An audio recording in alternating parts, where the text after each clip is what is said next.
आखिरकार रिया ने एक दिन अपनी सास से अपने मन की बात कह ही दी। माँ, जब से मैं शादी करके आई हूँ तब से ये रोज रात में कहीं निकल जाते हैं और सुबह को ही घर लौटते हैं और मुझे हाथ भी नहीं लगाते। मैं शादी से पहले जैसी थी वैसी ही आज भी हूँ। अच्छा, थोड़ा मूडी तो है मेरा बेटा, और फिर काम धंधे का भी तनाव रहता है उस पर। ऐसे में एक बीवी की जिम्मेदारी होती है कि वह घर के साथ साथ अपने पति को भी संभाले।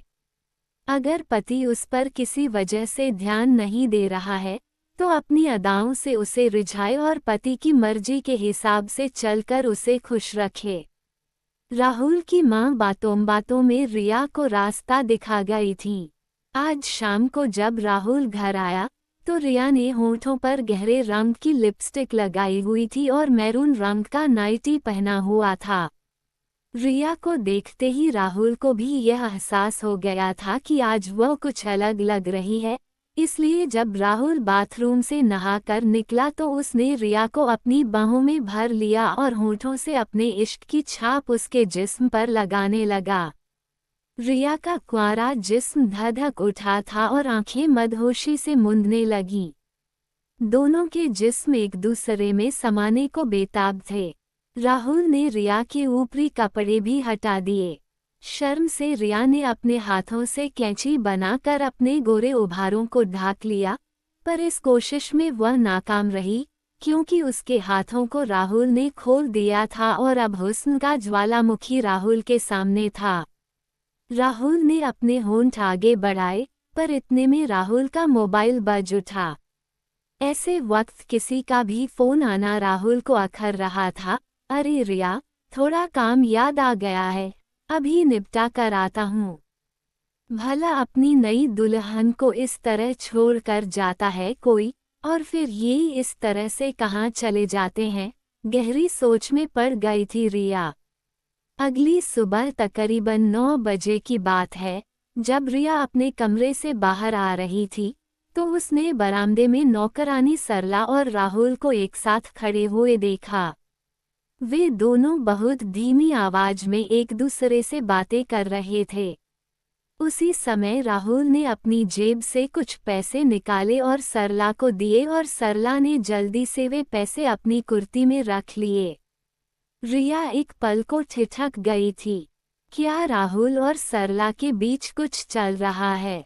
अरे रिया, जिस नेकदिल पति ने अपने काम के आगे अभी तक तेरे कुंवारे जिस्म को छुआ तक नहीं है, वह भला एक नौकरानी के साथ तू भी न जाने क्या क्या सोच लेती है।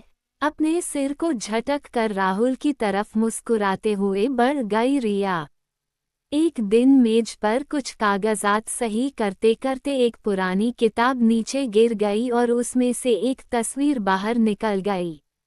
रिया की नज़र उस तस्वीर पर टिकी तो हटी ही नहीं। हटती भी कैसे, ये तो उसके पति राहुल की तस्वीर है जो सिर पर सेहरा बांधे किसी और के साथ है। मतलब राहुल की शादी पहले भी किसी और से हो चुकी है। आंखों में आंसुओं का सैलाब लेकर रिया दौड़ी दौड़ी अपनी सास के पास पहुंची। माँ, यह क्या, यह इनके साथ कौन है? क्या राहुल पहले से ही शादीशुदा हैं? एक साथ कई सवाल रिया के जेहन में घूम रहे थे। बेटी रिया, हमने तुमसे यह राज जरूर छिपाया है, पर यकीन मानो हमारी मंशा कुछ भी गलत नहीं थी। राहुल की शादी जिस लड़की से हुई थी वह दिमागी रूप से बीमार थी। उसके घर वालों ने अपने सिर की बला टालने के लिए हमसे झूठ बोलकर राहुल के साथ अपनी लड़की को बांध दिया। पर माँ, जो धोखा आपके साथ हुआ वही आप लोगों ने मेरे साथ दोहरा दिया। आप लोगों ने हमसे यह बात क्यों छिपाई? हमें ये बताने की जरूरत ही नहीं समझ गई कि राहुल का बीता समय ऐसे हादसे से भरा रहा है, और क्या अब आप लोगों का इस तरह राज छिपाना मेरे और राहुल के बीच तलाक की वजह नहीं बन सकता है? रिया बेटी, तुम्हारा गुस्सा जायज है, पर जरा ये भी तो सोचो कि अब उस लड़की का राहुल की जिंदगी में कोई वजूद नहीं है। वो लड़की एक दिन पता नहीं घर छोड़कर कहाँ चली गई। हम लोगों ने चारों तरफ उसे बहुत ढूंढने की कोशिश की, पर वो नहीं मिली। राहुल की मां ने लंबी सांस लेकर बोलना जारी रखा, वो तो भला हो डॉक्टर मेहरा का, जिन्होंने इस हादसे से उबरने में राहुल की मदद की। अब अगर तुम उसे छोड़कर जाना चाहती हो तो जा सकती हो। मेरे राहुल के नसीब में औरत का साथ ही नहीं है शायद। मां की आंखों में आंसू तैराए थे। रिया अपने कमरे में लौट आई और अपने आप को घर के कामों में मसरूफ कर लिया। बेटी रिया, मैंने तुम्हें डॉक्टर मेहरा के बारे में बताया था न, जिन्होंने राहुल का इलाज किया था। उनसे हमारे घरेलू संबंध हैं और वे लोग आज शाम को हमारे घर खाने पर आ रहे हैं, इसलिए कुछ अच्छा सा बना लेना, माँ ने कहा। जी माँ, ठीक है, मैं सब संभाल लूंगी। दिन भर किचन की मेहनत के बाद शाम को खाने की मेज पर जब उसके बनाए खाने की तारीफ होने लगी तो रिया के दिल को सुकून मिला। अरे रिया, जरा हमारे साथ भी तो बैठ लो, मिसेज मेहरा कहते कहते उठकर किचन में आ गई थीं। प्यार तो खूब करता होगा राहुल तुम्हें? मिसेज मेहरा ने पूछा। जी, अभी तो इन्हें काम में ही काफ़ी देर हो जाती है और फिर मेरे पास भी काफ़ी काम रहता है। ऐसे में आगे की बातों को रिया ने मन में ही रोक लिया था। अच्छा तो ये बात है, कोई बात नहीं, मैं तुम्हें ऐसे नुस्खे बताती हूँ जिनसे तू अपने पति के दिल पर राज करेगी। मिसेज मेहरा ने रिया को अपने पति को बस में रखने के गुर बताए। पहली ही मुलाकात में मिसेज मेहरा ने रिया के मन को मोह लिया था और दोनों ने एक दूसरे के व्हाट्सएप नंबरों को भी ले लिया था। एक शाम को राहुल की गाड़ी की आवाज आई तो रिया की नज़र गेट के बाहर चली गई। उसने देखा कि राहुल के साथ कोई साथी सवारी थी जो औरत थी। उसने अपने मुंह पर कपड़ा लपेटा हुआ था। वो औरत राहुल की गाड़ी से उतरकर एक कैब की ओर बढ़ गई। तो मेरा शक सही था, राहुल का जरूर किसी के साथ चक्कर चल रहा है। रिया राहुल की माँ के पास गई और बोली, माँ, मेरा शक सही था, मैंने इनके साथ एक औरत को देखा है जो इनकी गाड़ी से उतरकर जा रही थी। अरे रिया, तू बेवजह शक कर रही है।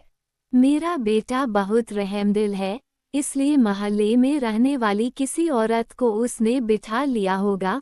माँ ने सिरे से ही रिया की बात खारिज कर दी।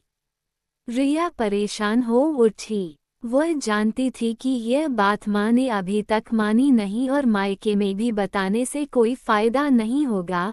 रात में जब राहुल आया तो रिया ने उसे बताया कि उसके पिता की तबीयत अचानक खराब हो गई है और इसलिए उसे 2 दिन के लिए अपने मायके जाना पड़ेगा। उसकी इस बात पर राहुल ने ऐंठकर कहा कि उसके पास समय नहीं है, इसलिए वह मां के साथ चली जाए। रिया का मायका इसी शहर में था, इसलिए वह मां को लेकर चली गई। रिया और मां के मायके जाने के बाद राहुल किसी को मोबाइल पर फोन करने लगा। हाँ सुनो, आज रिया और मां दोनों बाहर गई हैं और वह भी पूरे 2 दिन के लिए। ऐसा करो, तुम अभी आ जाओ, हम दोनों खूब जमकर मस्ती करेंगे। और हाँ, अपने हाथ की बनी बिरयानी जरूर लाना। कुछ देर बाद ही राहुल के घर पर कोई औरत आ गई, जिसे राहुल ने अपनी बाहों में भर लिया और उसके पूरे जिस्म को चूमने लगा। अरे, इतनी भी क्या जल्दी है, पहले बिरयानी तो खा लो, उस औरत ने कहा। जिसकी आंखों के सामने तुम्हारे जैसी लाजवाब गोश्त वाली हूर हो, वह भला ये बिरयानी क्यों खाएगा? ये कहने के साथ ही राहुल ने उस औरत के कपड़ों को उतारना शुरू कर दिया और कुछ ही देर में वे दोनों एक दूसरे में समा जाने की पुरजोर कोशिश कर रहे थे। राहुल ने उस औरत के साथ कई बार अपनी प्यास बुझाई। तुम्हें मुझ में ऐसा क्या दिख गया जो तुमने मुझे अपना जिस्म सौंप दिया? राहुल ने उस औरत से सवाल किया। मेरे पति दिन भर मेहनत करके आते हैं और जल्दी ही सो जाते हैं, उस औरत ने बेशर्मी से हंसते हुए कहा। राहुल उस औरत के इश्क में डूब उतर ही रहा था कि अचानक से दरवाजे की घंटी बजी, तो राहुल चौंक गया। भला इस समय कौन हो सकता है? राहुल ने एक चादर अपने बदन पर डाली और दरवाजा खोला, तो सामने रिया को देखकर चौंक गया। तुम तो 2 दिन के लिए गई थी ना, आज तो पहला दिन ही हुआ है। पर तुम हमें देखकर परेशान क्यों हो रहे हो? जरा अंदर तो आने दो। तभी अंदर से आवाज आई, अरे क्या हुआ जानू? कौन है जो हमारा मजा खराब कर रहा है? मैं बताती हूँ कि कौन है। इतना कहकर रिया अंदर चली गई। अंदर कमरे में बिस्तर पर और कोई नहीं, बल्कि मिसेज मेहरा लेटी हुई थी। मिसेज मेहरा के ऊपर के शरीर पर एक भी कपड़ा नहीं था। रिया को सामने देखकर वे चौंक गई थी और जल्दबाजी में कपड़े पहनने लगी। तो तुम ही हो मेरे पति के बिजी होने की वजह। तुम्हें मेरा घर तोड़ते हुए शर्म नहीं आई? ये कहते हुए रिया ने अपना मोबाइल निकाल लिया था और मिसेज मेहरा की वीडियो क्लिप बनाने लगी। अच्छा हुआ जो तुम सब जान गई हो। राहुल, तुम देख क्या रहे हो? पकड़ो इसको और मिट्टी का तेल डालकर आग लगा दो इसके बदन में।